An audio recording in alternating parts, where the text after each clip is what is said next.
How can the world just forget about this legend? Because even a dedicated marine like Hina wasn't aware of this man. In our world, infamous pirates or people who cause an impact at this world scale would still be spoken of. Heck, why wouldn't the Marines want to publicize the death of such a man, like they did with Goldie Roger? Well, because Rocks wasn't just another emperor with their own little pocket territory in the New World. He wanted Imu'S whole entire dominion, going after the world system itself. The world government's greatest fear is a pirate with such a cause. Rocks' crusade against Imu was about exposing something that they had spent 800 years keeping hidden. He was aiming straight at the celestial dragons or the ruling class. So when God Valley happened, the government didn't just take the win, they literally nuked bro's name from history. Instead of saying that Rocks was defeated as the headline, they instead said that Garp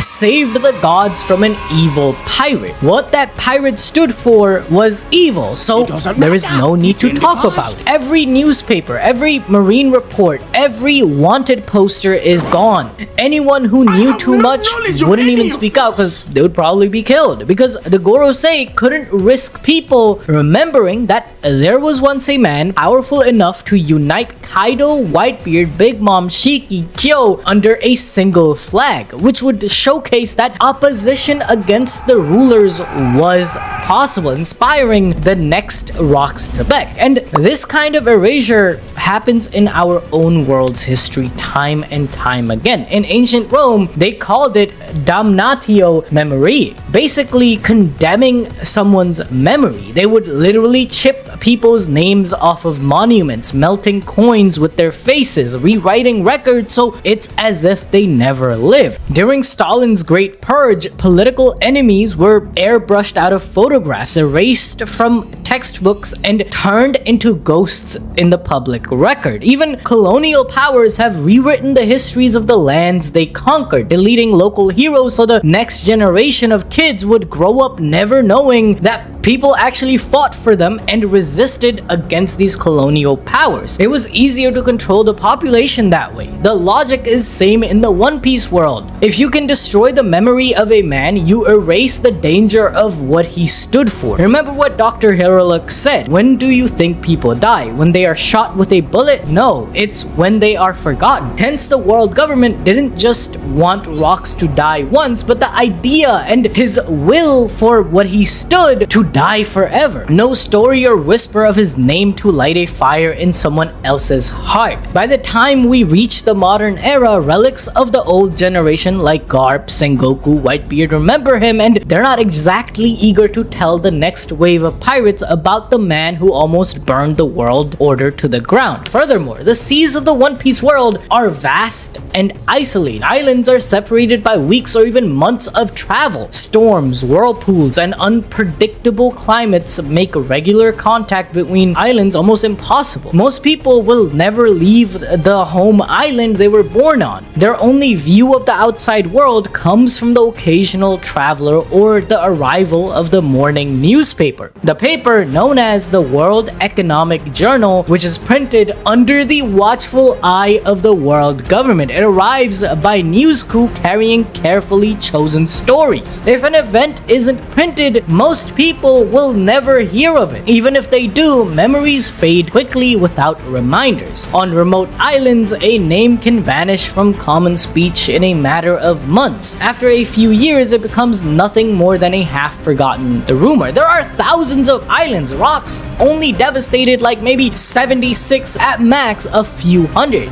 The government doesn't have to destroy every record by force by doing things this way. They can let time and distance do the work. Moving to King Harald though, the giants are visiting the nation of Enishi. Before they can even dock though, they are told to leave this instant because the island has just been deemed a lawless territory. Basically, they have lost their membership to the world government, having no rights or protections. Harald is angered by this as the government shouldn't have the authority to decree such things. This nation helped Elbaf during the famine. They are a close ally of Harald heralds, and he can't just leave his friends be, so they are gonna be picked away by pirates or be turned into celestial slaves. So Harald proclaims that they won't leave without repaying their debts. The Cipher Pool member warns again that Elbaf is under consideration for becoming a member nation. Intervening in government decrees would only hurt their bid. So either Harald helps Aishi, saving the pride and morality of the giants, or lets the government ravage this friendly island which helped Elbaf in the toughest of times, essentially giving away everything Harald stands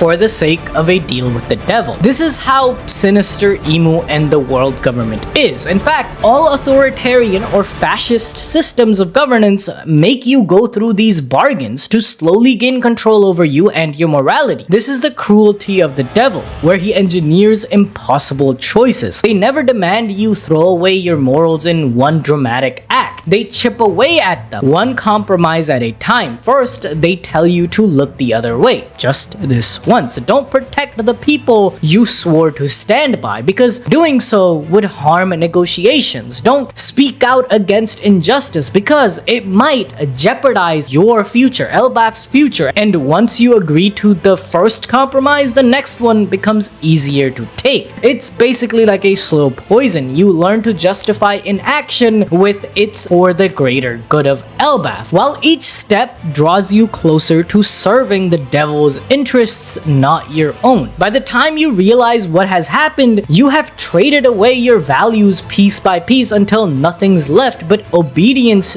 to Imu, or the supreme leader. Authoritarian systems thrive on these bargains. They present their decrees as inevitabilities, then offer you the illusion of choice: obey and be rewarded, or resist and be destroyed. But the reward is always temporary, or an illusion to begin with, as the empty throne and the reverie system of the world is all a facade. For Harald, this moment is a test. If he accepts the world government's decree, Elbaf may gain a seat at the table at the cost of abandoning an ally in their hour of need. Is Elbaf even Elbaf anymore for throwing away what they believed in? If he resists, he risks Elbaf's future but keeps his honor intact. But the last 50 years of relentless work to be recognized by the world is all erased. This is governments like Imu'S set for every nation, every leader, every citizen, to make survival feel incompatible with their morality. Luckily, Harald made the right choice. He attacked the Navy ships, helping his friends in need, with the newspapers exposing Harald for sinking innocent battleships. They said that the Giants' alliance with the government was revealed as a ploy for the Giants to plunder even more. The good image they had cultivated for so many decades now lost to the world. The Giants are once again villainized as barbarians who can't coexist with civilized humans of the world government. As we know, they were actually the victims of the devil's plans. However, this incident gave Rocks a chance for a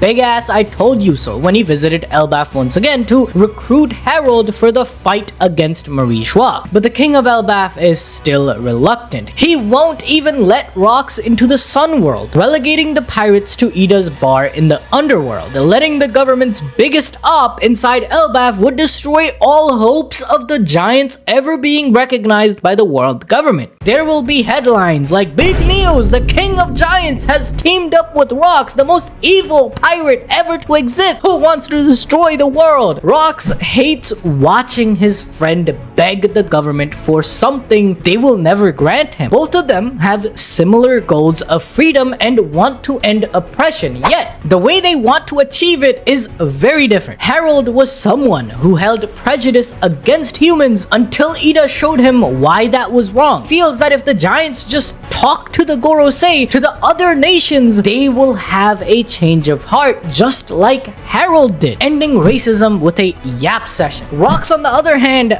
doesn't believe words and assimilation would change an 800-year-old system, believing in the might of the sword instead. It's so bad that Harald has even shaved his own head in a way to atone for going against government wishes, as due to his choice of helping his friendly, he stayed true to his morals, but the king's action set Elbaf as a nation back. So not only is the head shaving showing the government how sorry he is, but also a punishment for abandoning his duty as the king of Elbaf, which meant making sure the island prospers in the future.